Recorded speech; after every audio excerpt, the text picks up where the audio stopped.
Assalamualaikum warahmatullahi wabarakatuh.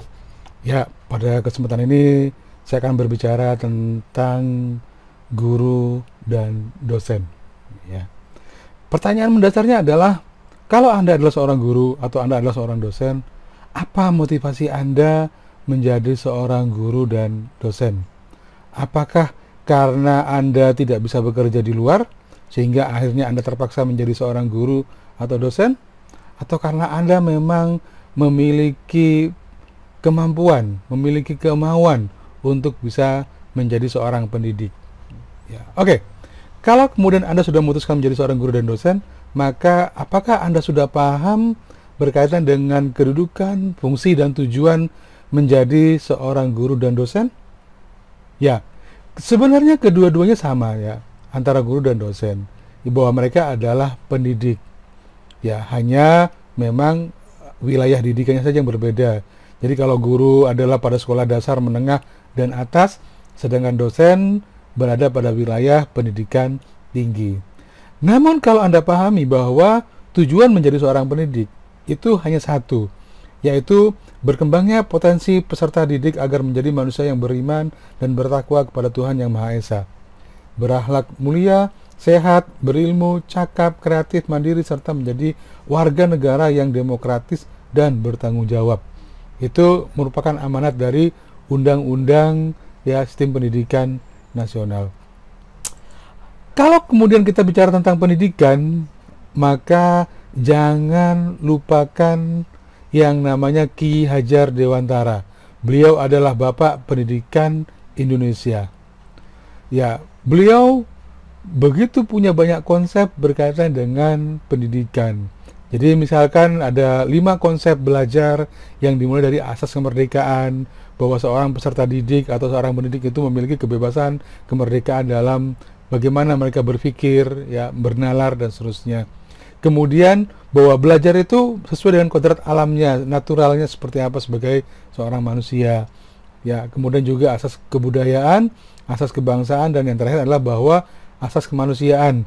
Pada prinsipnya kalau pada asas kemanusiaan itu adalah bahwa seorang pendidik itu bagaimana bisa memanusiakan manusia, bagaimana bisa meningkatkan harkat dan martabat seorang peserta didik, ya, sebagai manusia.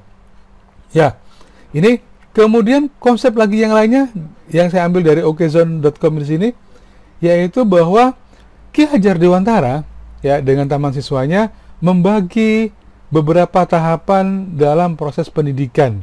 Jadi yang pertama, yang paling rendah, yaitu usia 5 sampai dengan 8 tahun.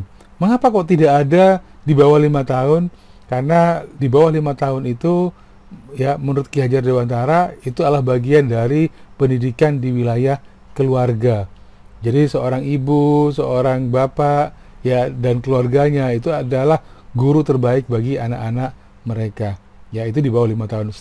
Setelah itu kemudian masuk pada 5 sampai dengan 8 tahun, masuk pada taman indria dan taman anak, ya, atau yang kita kenal dengan istilah TK, tapi sampai pada 8 tahun, ya. Di atasnya lagi kemudian ada taman muda, ya, antara umur 9 sampai dengan 12 tahun, kemudian taman dewasa umur 14 sampai dengan 16 tahun.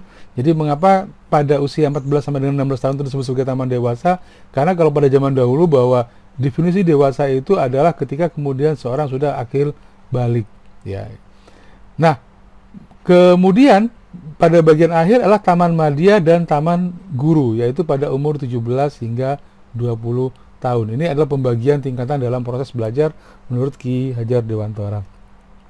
Sedangkan 3 ajaran tentang pendidikan ini yang dicetuskan oleh Ki Hajar Dewantara adalah bahwa pendidikan itu bersifat tetap, antep, mantap. Ini bahasanya bahasa Jawa, ya. Ngandel, kandel, kendel, dan bandel, ya, neng, ning, nang, nung, nang. Ini saya mohon maaf tidak bisa menjelaskannya, mungkin harus membaca secara khusus buku beliau, ya, berkaitan dengan filosofi pendidikan menurut Ki Hajar Dewantara. Ya, kemudian ada 3 ajaran tentang pendidikan tadi, itu merupakan yang mungkin filosofinya cukup mendalam, tapi yang saya ingin tekankan adalah bahwa ini yang sering kali kita dengar, yaitu 3 semboyan pendidikan khas Indonesia, yaitu yang pertama adalah tutwurian. Jadi mulai dari ingarso sung tulada, ya, artinya bahwa di depan itu memberikan contoh, ya. Kemudian ing madya mangunkarsa, artinya kalau misalnya seorang pendidik itu dia berada di tengah, itu kemudian dia memberikan motivasi, ya, memberikan sebagai penggerak.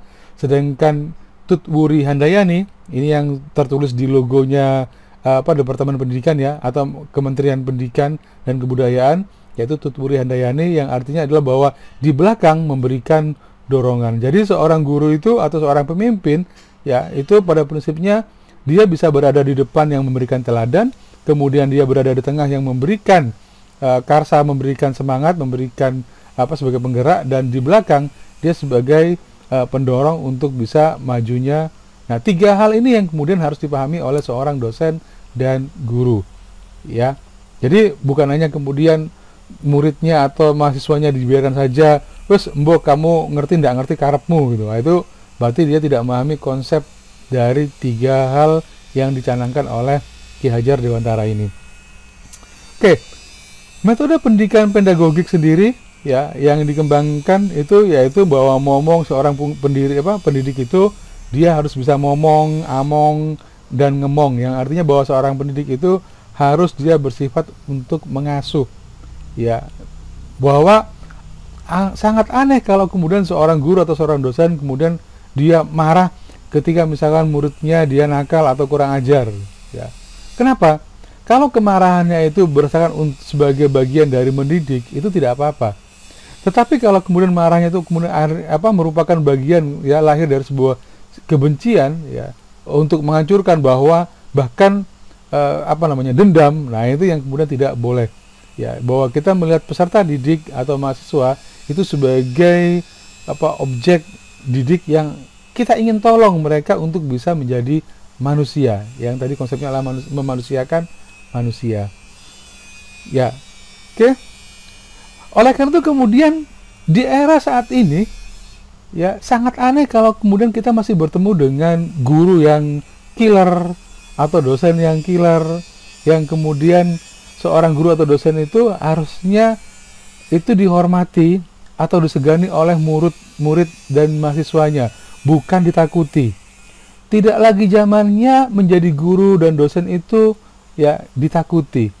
Tapi bagaimana membuat siswa dan mahasiswanya itu senang untuk bisa berdekatan dalam konteks mereka belajar bersama si dosen, ya. Tapi kalau kemudian orang, ya, atau mahasiswa atau siswa itu ketemu dengan Anda, ya, sebagai guru dan dosen tuh baru lihat dari jauh-jauh udah takut, ya, bahkan lebih baik menghindar daripada berpapasan, itu berarti Anda lebih cenderung untuk ditakuti daripada disegani, ya.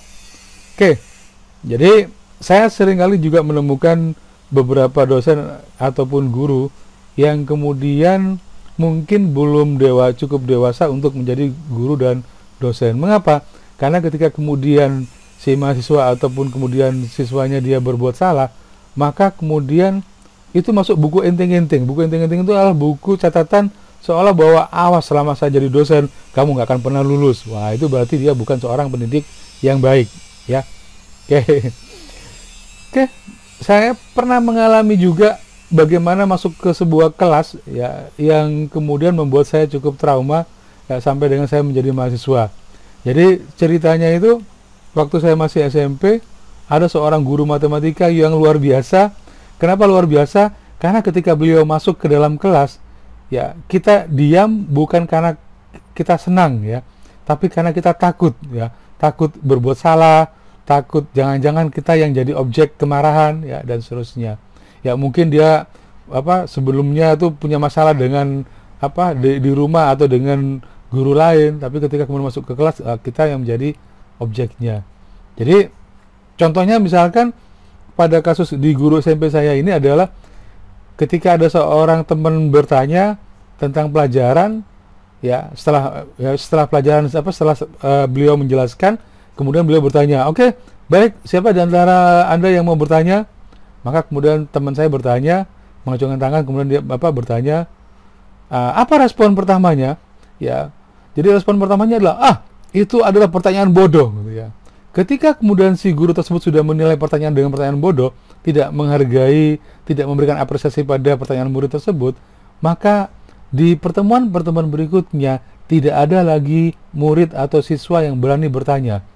Ya, kenapa? Karena sebodoh apapun pertanyaan siswa, itu karena didikan dari guru tersebut.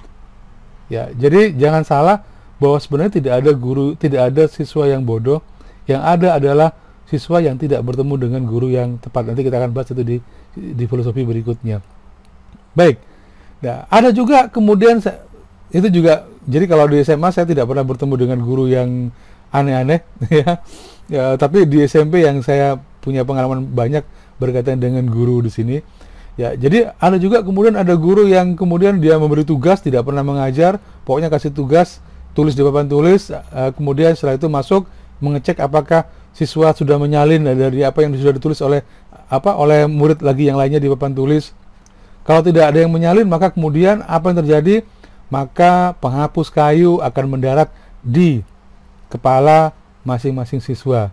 Jadi pernah kejadiannya ketika ada rapat, maka si guru bahasa Inggris tersebut dia memberikan buku untuk ditulis di papan tulis oleh seorang siswa lainnya ya. Kemudian karena kami menulis sambil ribut, maka kemudian 1 jam berikutnya si guru tersebut datang lagi ke kelas dan memeriksa apakah kami mencatat atau tidak ya. Dan hasilnya semua siswa di kelas mendapatkan pukulan penghapus kayu di kepala sampai benjol dan bunyinya tok. Itu luar biasa yang kami kenang hingga saat ini di grup alumni ya. Baik, ada sebuah gambar ya yang saya dapatkan juga di internet yang dibuat oleh Line Jobs ya. Ini mengapa kemudian ini cukup menarik buat saya, yaitu bercerita atau berbicara tentang guru favorit masa kini ya. Jadi yang tadi saya sebutkan itu sebenarnya adalah kalimat dari Profesor Yohanes Surya yang berkata, tidak ada anak yang bodoh, yang ada karena mereka belum menemukan guru yang tepat. Jadi sedikit saya ceritakan tentang Profesor Yohanes Surya ini. Beliau adalah seorang dosen di sebuah kampus di Jakarta. Kemudian beliau juga adalah seorang pembimbing Olimpiade Fisika ya, Olimpiade Fisika. Beliau membuktikan bahwa tidak ada anak yang bodoh. Maka kemudian beliau mencari beberapa anak yang dinyatakan tidak begitu pintar, beliau latih dan akhirnya menjadi juara Olimpiade Fisika. Ya, itu bahwa beliau bisa membuktikan filosofi yang disampaikan. Baik, pada gambar ini Anda bisa lihat bahwa guru favorit masa kini itu ada hal yang harus dilakukan dan tidak boleh dilakukan. Ya, do's and don't ya. Oke, apa yang harus dilakukan oleh seorang guru favorit masa kini? Yang pertama adalah bahwa seorang guru mempelajari latar belakang siswanya. Setiap siswa itu unik. Mereka punya latar belakang keluarga yang berbeda, memiliki latar belakang pendidikan mungkin dasar atau menengah yang berbeda, hingga mereka unik. Ya. Kalau kemudian ada seorang siswa yang dia ketika Anda menjelaskan di papan dan dia tidak memperhatikan, jangan kemudian Anda anggap bahwa dia adalah anak yang nakal, siswa yang nakal yang tidak memperhatikan pelajaran. Tetapi bisa saja kemudian dia masuk tipe auditori. Tipe auditori itu adalah seseorang yang dia tuh lebih senang mendengarkan daripada melihat misalkan ya. Dia cukup bisa mendengarkan untuk belajar daripada kemudian dia harus melihat ya. Ada juga tipe visual misalkan ya, yang kemudian dia lebih senang seorang guru tuh menayangkan slide atau gambar atau video ya daripada mendengarkan. Jadi kalau kemudian dia mendengarkan ceramah atau kemudian penjelasan guru yang terlalu panjang, maka mungkin ngantuk ya. Tapi kalau kemudian dikombinasikan, maka dia akan cukup bisa menerima materi pelajaran ya. Ya, walaupun kemudian banyak juga yang tipe dari keduanya, auditori maupun visual ya. Tapi pahami bahwa setiap siswa itu unik sifatnya.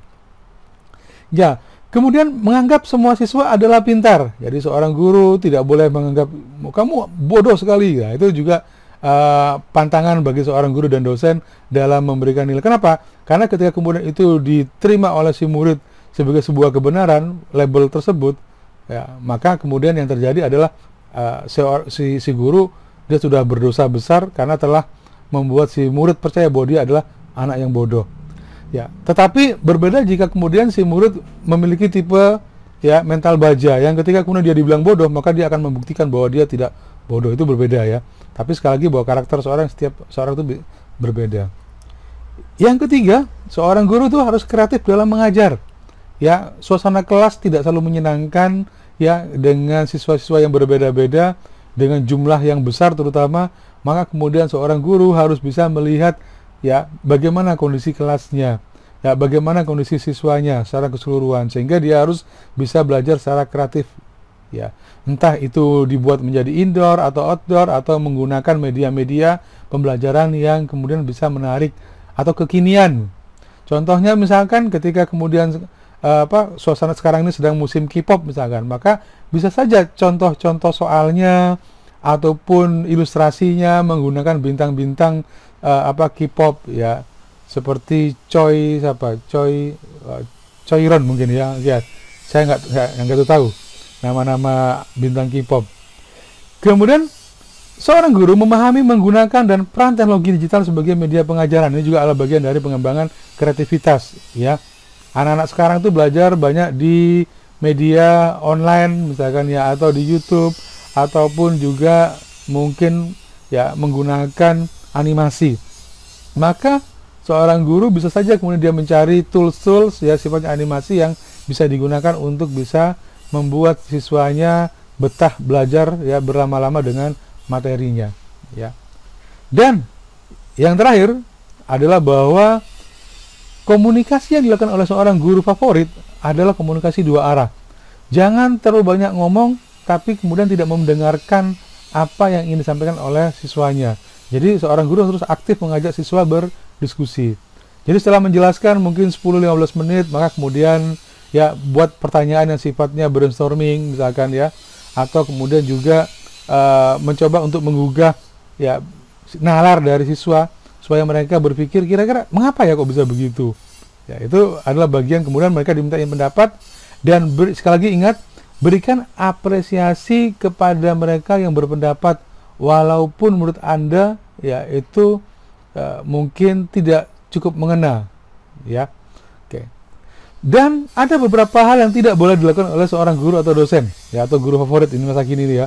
Yang pertama adalah membuat julukan tidak baik untuk siswa yang bandel. Nah, ini kan lawan dari kata yang tadi kita bilang bahwa tidak boleh ya melabeli bodoh atau nakal, atau apalagi misalnya keribo gitu ya, pesek. Nah, itu adalah pantangan bagi seorang guru untuk memberikan label pada siswanya ya.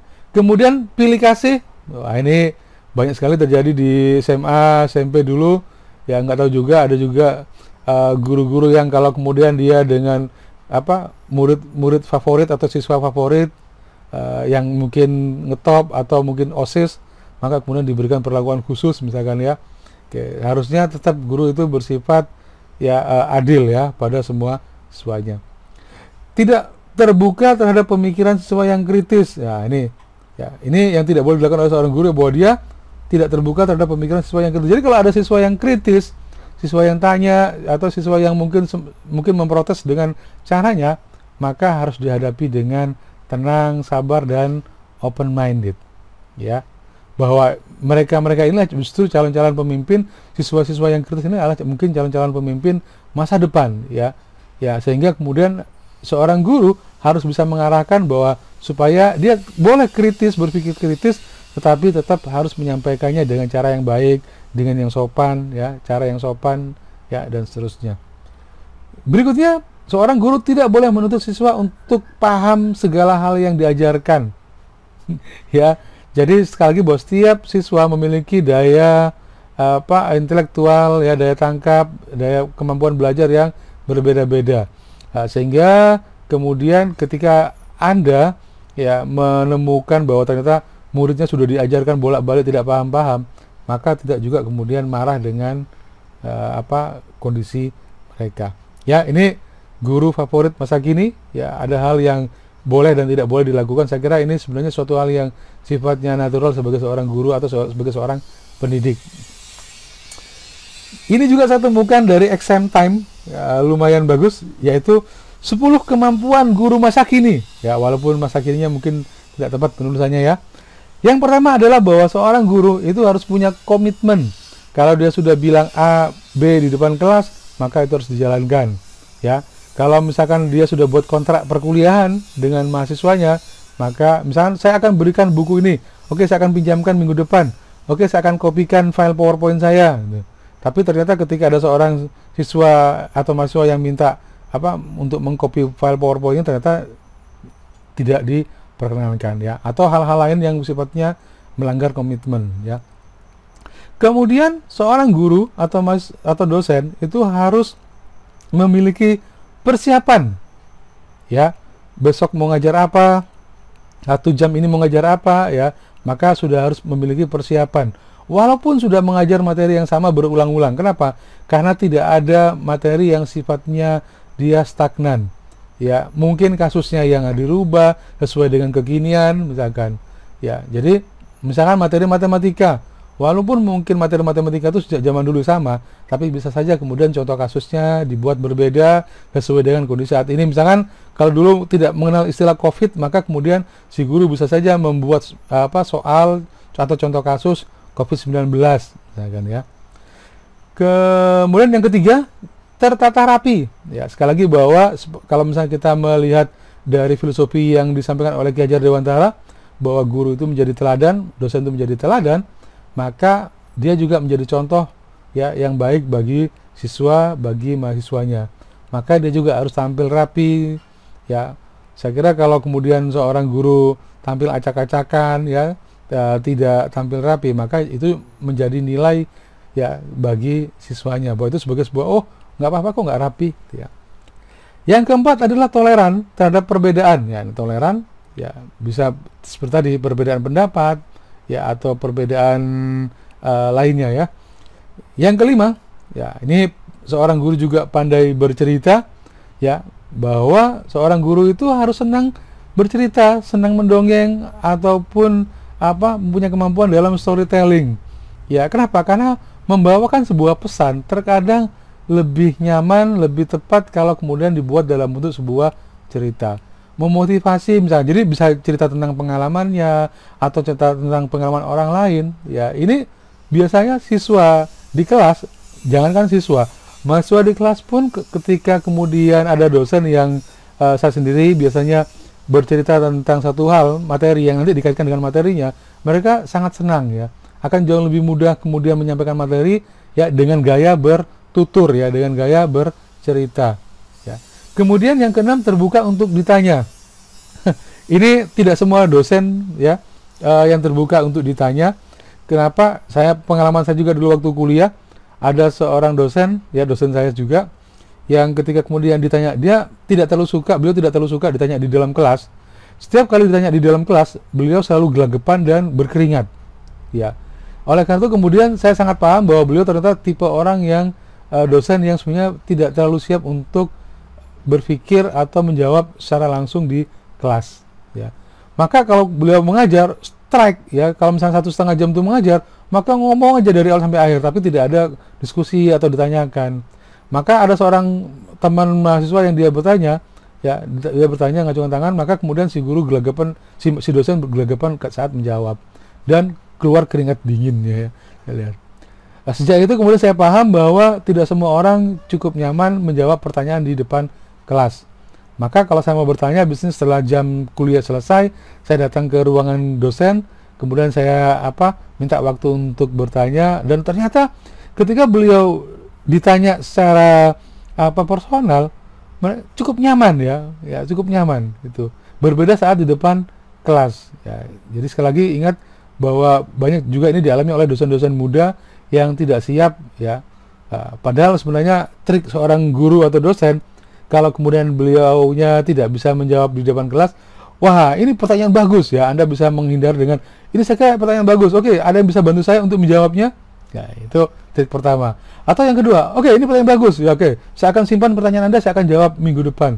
Itu juga bisa dilakukan oleh seorang guru atau dosen, ya, untuk bisa, kalau kemudian ternyata memang tidak begitu paham dengan untuk bisa menjawab pertanyaan tersebut. Ingat sekali lagi bahwa sadari bahwa dosen dan guru itu bukan orang yang tahu segalanya, ya, tapi sadar akan kelemahan, menghargai pertanyaan, ya. Jangan sampai juga kemudian siswa atau mahasiswa yang bertanya itu kemudian dianggap sebagai untuk ngetes dia gitu ya.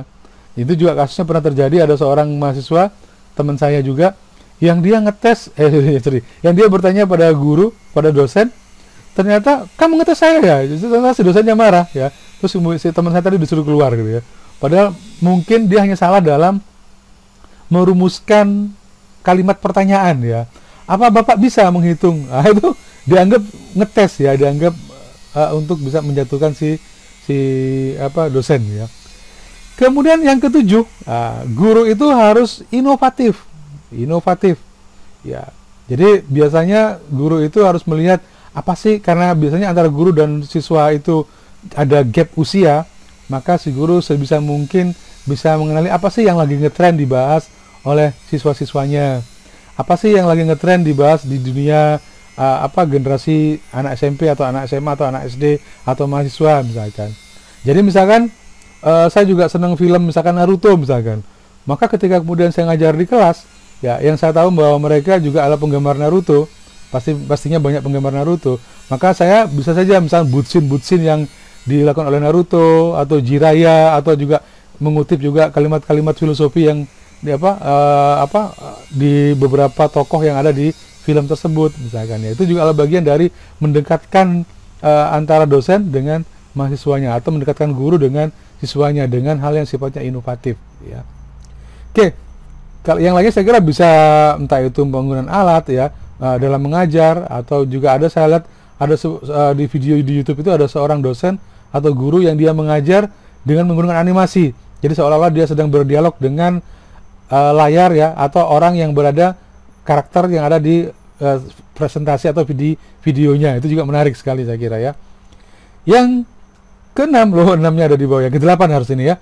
Yang kedelapan yaitu mengikuti teknologi. Nah, ini teknologi juga menjadi sangat penting ya, karena jangan sampai kemudian teknologinya sudah jauh bisa membantu pembelajaran, tapi si guru masih dosen masih menggunakan whiteboard. Ini saya juga masih temui banyak dosen yang dia belum bisa membuat PowerPoint. Oh, dosen belum bisa buat PowerPoint? Ya, itu yang terjadi. Jadi dia bukan karena dia mungkin tidak bisa sebenarnya, tapi karena dia lebih nyaman masih menggunakan model pengajaran klasikal. Jadi dia bawa satu buku, bawa satu spidol, kemudian datang ke kelas, kemudian dia mengajar sesuai dengan isi buku bab per babnya dengan cara menjelaskannya di papan tulis. Ya, ini masih ada juga seperti itu. Ya. Padahal ke depan, nah setelah adanya COVID-19 ini, maka inovasi dosen ya, entah itu mengajar dengan e-learning ya, atau dengan video di YouTube, itu sangat penting ya. Bayangkan kalau kemudian si guru dia sudah punya mengapa ini menjadi penting? Karena teknologi pendidikan itu, ketika seorang guru atau dosen itu dia sudah merekam semua materi pembelajarannya, maka si murid akan punya kesempatan untuk bisa belajar secara berulang-ulang. Bayangkan kalau di kelas saja misalnya, atau di depan kelas, ketika guru atau dosen mengajarkan sekali, maka belum tentu muridnya mengerti, dan itu tidak bisa diputar ulang ya. Paling kalau ada mahasiswa, Pak tolong diulangi lagi yang ini gitu ya.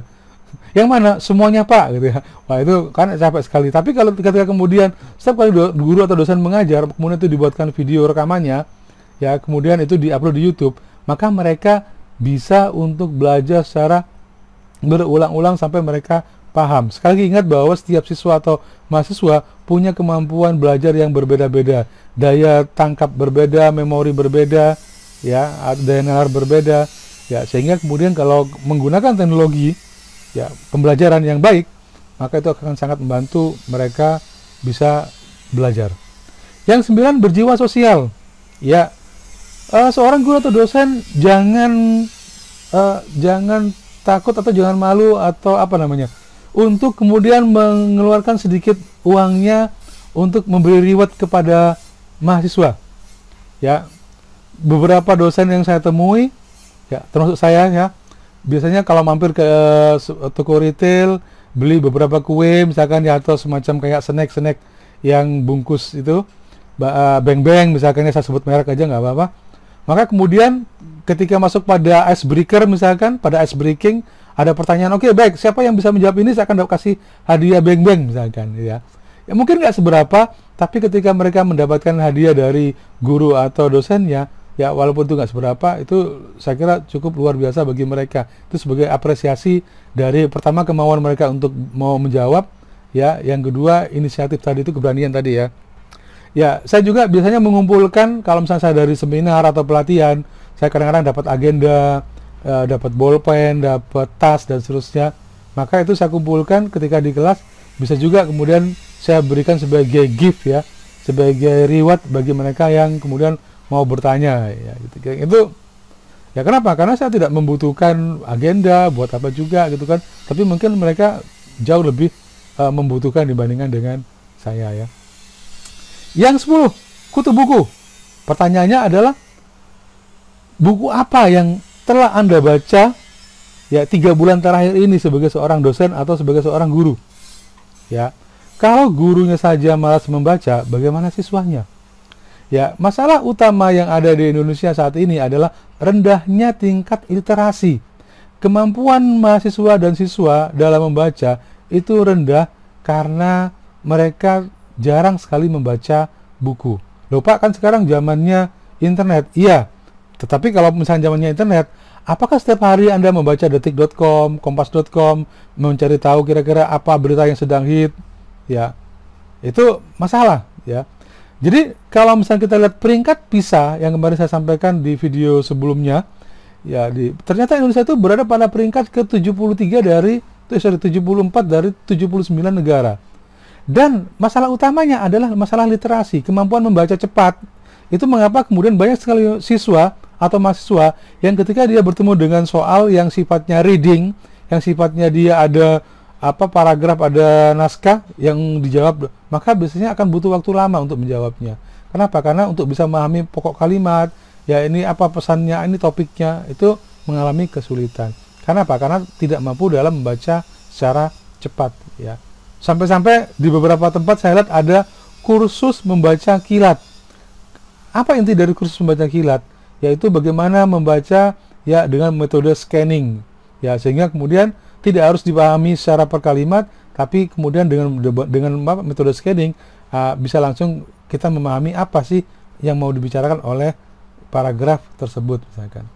Ya, jadi saya kira mengapa bangsa Jepang, Korea, banyak negara maju, terutama Jepang, karena mereka punya target, hidup mereka itu biasanya dengan membaca, entah itu novel ataupun cerita pendek ataupun buku-buku yang lainnya ya. Oke, baik, ini 10 kemampuan guru masa kini atau dosen masa kini, boleh guru atau dosen ya. Ini juga cukup menarik, bagian-bagian tubuh guru gitu ya. Ya, saya nggak tahu siapa yang membuat. Saya lupa juga mencantumkannya. Oke, nanti silakan Anda cari saja. Jadi mata seorang guru itu atau dosen itu, kalau dia punya mata untuk melihat pekerjaan siswa yang menakjubkan setiap harinya.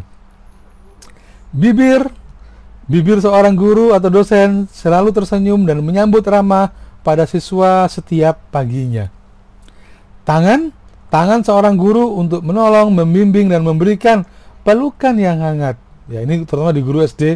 Saya cukup kagum dengan sebuah video sekarang sudah lagi ngetren di banyak sekolah. Ada guru yang kemudian dia membuat semacam tanda di depan pintu masuk kelas. Ketika kemudian siswanya mau masuk, dia bisa memilih apakah dia mau tos, dia mau salaman, dia mau dipeluk oleh gurunya ya. Tapi saya kira kalau SD saya kira begitu ya. Tapi kalau SMP sama SMA, oh ya, terutama kalau mahasiswa, masa dosen berdiri di depan kelas, kemudian mahasiswanya minta dipeluk, itu kan gila nih ya. Yes, gila nih. Ya, oke, tidak pantas saya kira untuk saat ini. SD, TK, fine ya, karena itu merupakan bagian dari semangat untuk seorang guru atau kedekatan dengan siswanya. Kemudian kaki seorang guru untuk berjalan bersama siswa, menjelajahi hal yang baru di luar kelasnya. Pikiran seorang guru untuk mengetahui dan memikirkan cara mendidik setiap siswanya. Telinga seorang guru untuk mendengarkan setiap cerita dan keluhan dari setiap siswanya. Dan hati seorang guru untuk mencintai pekerjaannya dan menyayangi dengan tulus pada siswanya. Dan buku yang dibawa oleh seorang guru ya, untuk memiliki, bahwa semua guru memiliki banyak sekali buku dan membagikan pengetahuan tanpa pamrih. Ya, saya pernah sampaikan bahwa ketika seorang guru membagikan ilmunya, maka ilmunya tidak akan berkurang, bahkan akan bertambah. Ya, tuh. Beberapa kali juga kadang-kadang saya membawa beberapa buku ke kelas. Kalau saya bertemu dengan buku bagus, maka biasanya saya akan sampaikan di depan kelas bahwa ini adalah buku bagus. Ya, kemudian saya ceritakan sedikit isinya supaya mereka tertarik untuk membacanya. Ya, mereka biasanya mencatat, oke Pak, judulnya apa Pak? Beli di mana? Harganya berapa? Gitu ya. Ya, itu beberapa mahasiswa biasanya tertarik untuk begitu ya. Maka penting sekali untuk kemudian memotivasi siswa atau mahasiswanya dengan cara bahwa si guru bisa saja membawa buku, kemudian dia tampak membaca, karena itu adalah bagian dari bagaimana memberikan teladan kepada siswa dan mahasiswanya. Oke, saya kira ini sama juga hampir sama seperti yang tadi, cuman ini dibuat oleh Kemendikbud ya, berkaitan dengan cerdas berkarakter, yaitu bahwa seorang guru itu sebagai pengajar, bahwa guru mampu menyampaikan mata pelajaran agar dimengerti dan dipahami oleh anak didiknya. Ya, kemudian penjaga gawang, guru itu seperti penjaga gawang, bahwa seorang guru membantu anak didik untuk mampu menyaring dan ya dari pengaruh negatif, ya, memberitahu mana yang boleh dan mana yang tidak. Jadi guru itu memberikan sistem nilai ya, membantu si muridnya ya membuat sistem nilai mana yang boleh dan yang tidak, mana yang baik dan yang tidak yang dilakukan oleh siswanya atau muridnya.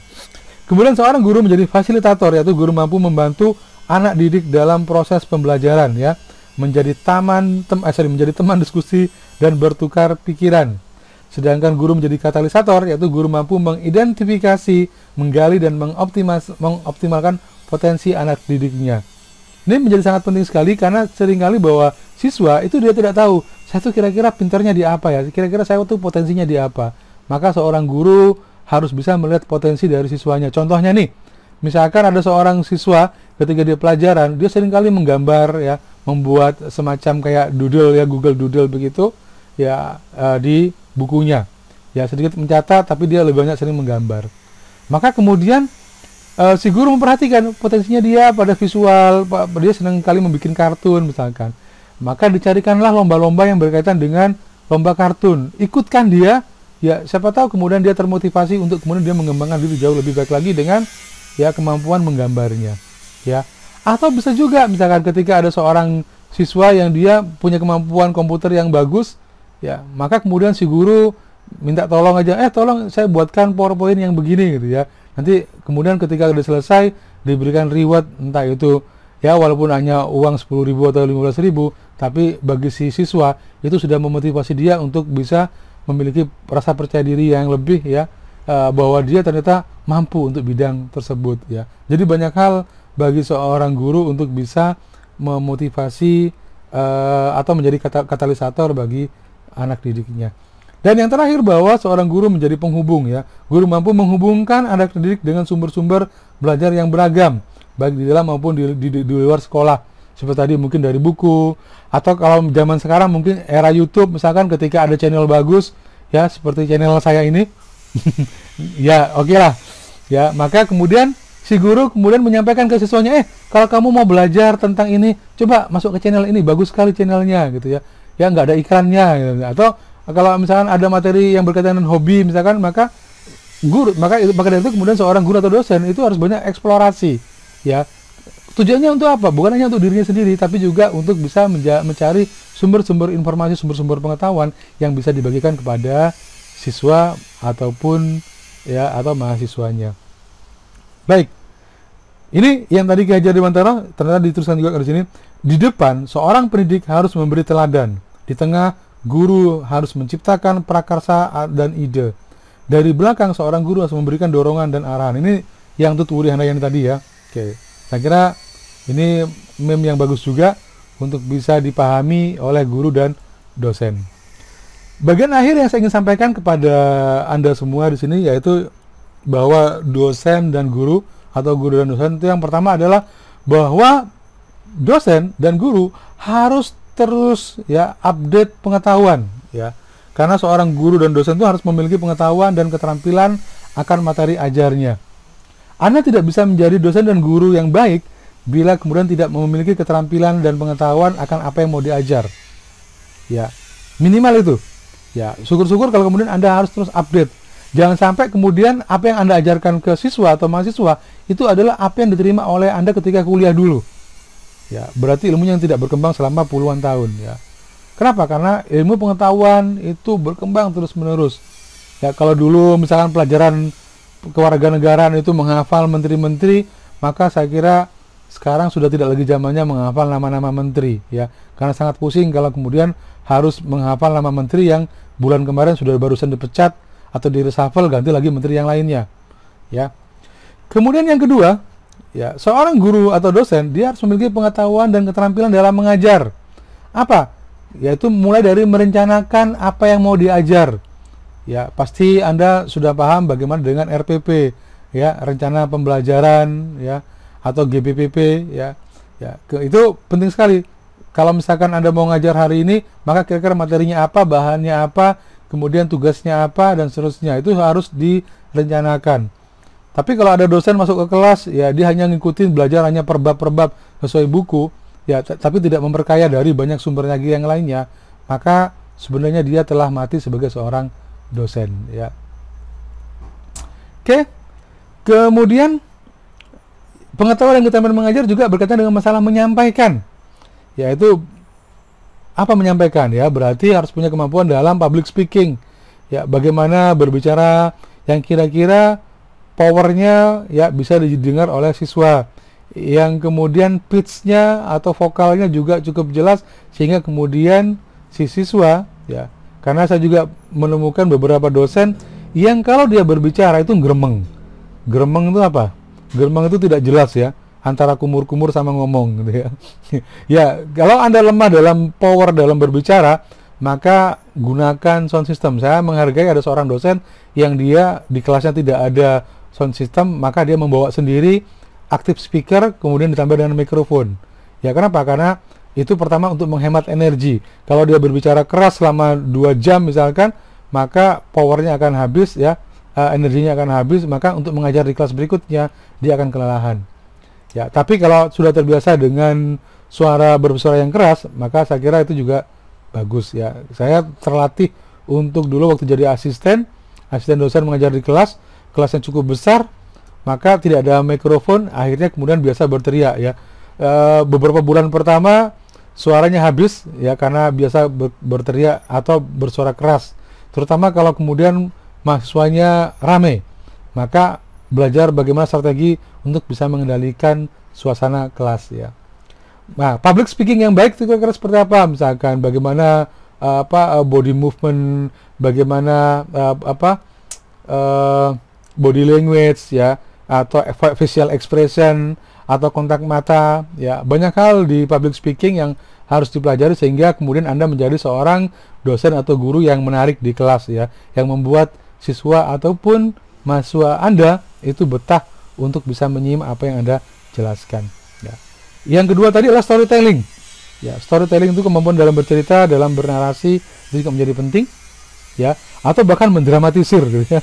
Ya, saya juga mendramatisir cerita gitu, ya, dengan bayangkan. Wah, ini kan. Jadi dengan intonasi, kemudian juga dengan ekspresi wajah itu juga. Yang ketiga, kemampuan untuk mengevaluasi. Sebenarnya pekerjaan yang paling membosankan bagi seorang guru dan dosen itu adalah mengoreksi. Itu mengapa tidak semua dosen, ya, itu memberikan banyak tugas. Kenapa? Ya, karena dia kadang-kadang tidak tega kalau tidak dikoreksi, ya. Tapi sebenarnya memberi tugas siswa atau mahasiswa itu adalah supaya mereka belajar, ya, supaya mereka belajar dengan tugas-tugas tersebut. Oke. Walaupun kemudian mungkin karena saking mahasiswanya begitu banyak dan Anda hanya melihat, oh, nama ini ngerjakan tugas dan tidak ngurus tugas, ya, saya kira itu masih manusiawi, ya. Karena seringkali bahwa dosen itu juga waktunya habis untuk mengoreksi begitu banyak tugas, ya.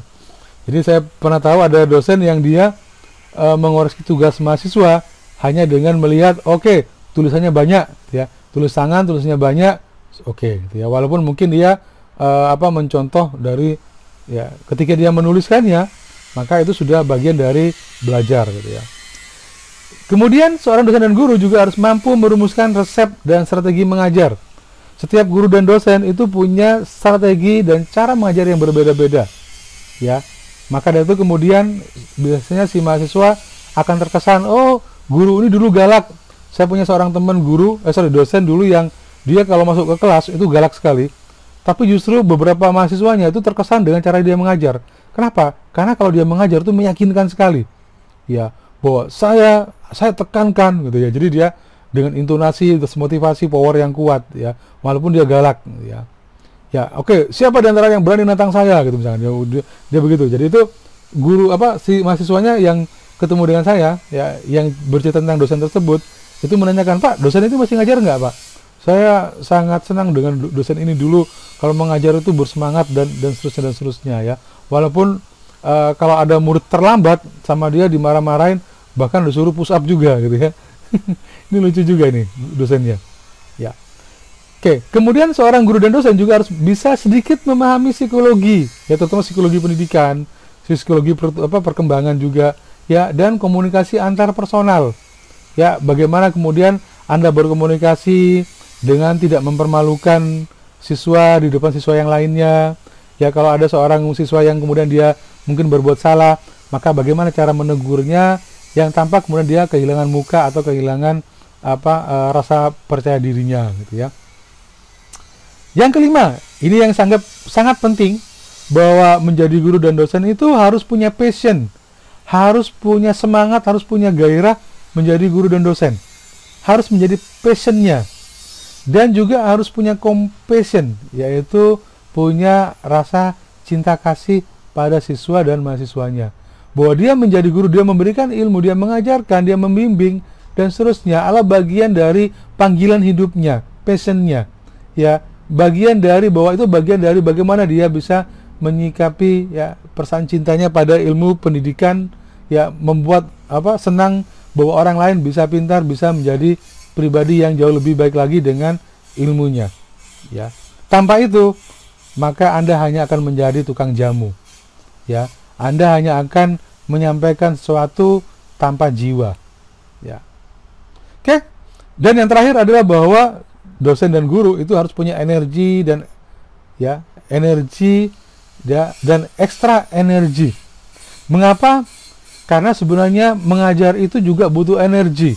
Apalagi kalau mengajarnya dengan penuh semangat, dengan penuh passion misalkan ya. Jadi jangan berpikir bahwa setelah mengajar itu tidak lelah. Jadi dosen itu dosen gampang, guru itu tidak terlalu. Tapi ingat bahwa mengajar 2 jam, ya, terutama kalau Anda harus menjelaskan sesuatu.